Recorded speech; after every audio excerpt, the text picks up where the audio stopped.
Écoute, écoute bien. Ce que tu entends, ce n'est pas ma voix. C'est le bruit du vide qui se referme. Je suis assise ici, au sommet de rien, et je sens que tout presse. C'est absurde, n'est-ce pas?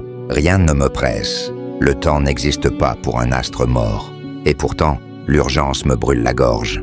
Hier encore, j'étais comme eux. J'étais comme toi, un humain qui dort, un de ces somnambules qui s'agitent, qui mangent, qui pleurent, et qui sont persuadés d'être réveillés alors qu'ils sont enchaînés à un rêve de chair. Mais aujourd'hui, quelque chose s'est auto-activé, là au centre de mon être. Un mécanisme ancien, divin, qui s'est remis en marche sans mon accord. Et ce mécanisme me hurle une vérité que ce monde a tout fait pour me cacher. Je ne suis pas celui qu'il voit. Je ne suis pas ce que tu crois. Je le sais, je le sens dans ma moelle. J'ai toujours existé, avant ce corps, avant ce nom, avant cette naissance, qui n'était qu'une chute. Je suis une étincelle d'avant le chaos.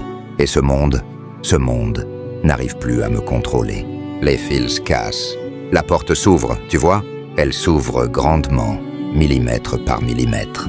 Je sens l'air de l'ailleurs me glacer le visage. Mais il y a ce poids. Ce monde m'a donné une famille. Je les regarde et je ne sais plus. Est-ce de l'amour? Est-ce juste de l'attachement? C'est une encre de chair plantée dans mon éternité. Je ne peux pas encore franchir cette porte. Pas tout de suite. Mon ego a encore des envies, des cris à pousser, des désirs à achever. C'est inexplicable, n'est-ce pas? Vouloir tout quitter, mais vouloir une dernière fois sentir le goût du monde. Franchir la porte, abandonner ce corps, partir vers cette nouvelle destination. Quelle est-elle? Je ne sais pas, mais j'ai hâte. J'ai une hâte qui me dévore les entrailles. Je m'approche du bord. Je sens le vent de l'infini. Mais je refuse de partir les mains vides. Je refuse l'oubli. On vous dit que la mort efface tout, que le vide est un soulagement. Mensonge. Je préfère garder mes souvenirs, tous, même les souvenirs de torture, même les douleurs qui m'ont brisé. Je préfère porter mes cicatrices comme une couronne de fer plutôt que de supporter le vide de ne plus savoir qui je suis. Savoir, c'est la seule chose qui compte. Savoir ce qui est, même si c'est l'enfer.